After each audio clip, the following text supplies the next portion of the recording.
We need to know this truth. The truth is this: we must humble ourselves before God to live victoriously. We must humble ourselves before God to live victorious. Notice what 1 Peter 5:6 says. So humble yourself under the mighty power of God, and at the right time, He will lift you up in honor.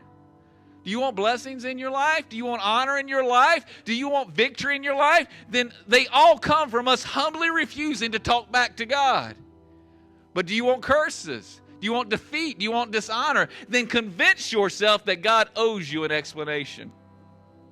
Write this down on your sheet. This is free. I won't charge you. The only thing God owes you is death and hell. That's all He owes you. He doesn't owe you answered prayers. He doesn't owe you health, wealth, love. All God owes you is death and hell. So if you want defeat, dishonor, and curses, then convince yourself that God owes you an explanation. Why? Because James 4:6 says God opposes the proud but favors the humble. You're saying, what does that look like?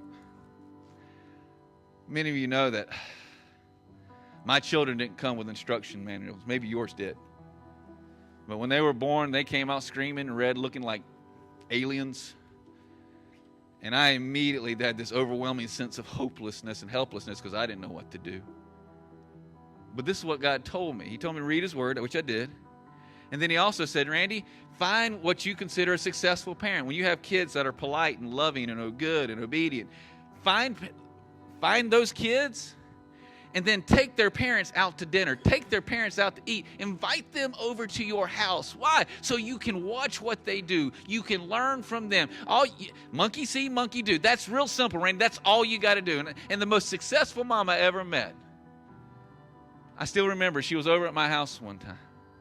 And she told her 7-year-old to do something. And our 7-year-old started to ask a question. He was even polite about it. He even raised his hand. She says, I need you to go get your shoes on, get your coat on, we're getting ready to leave. He even raised his hand, and this is what she looked at him. I thought she was being mean. She looked at him and she says, remember, we obey first and we ask questions later. It's like, why you do that? She says, well, I have found that most questions are nothing but a form of trying to get out of doing what I want him to do. And he was probably getting ready to ask me why he couldn't play with Joshua some more.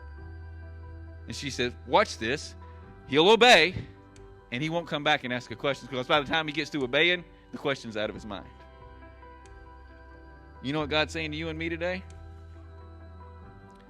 Obey.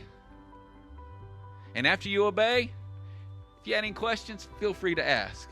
But this is what I have found. When I obey, in the process of obeying, it begins to make sense. Does that make sense to you?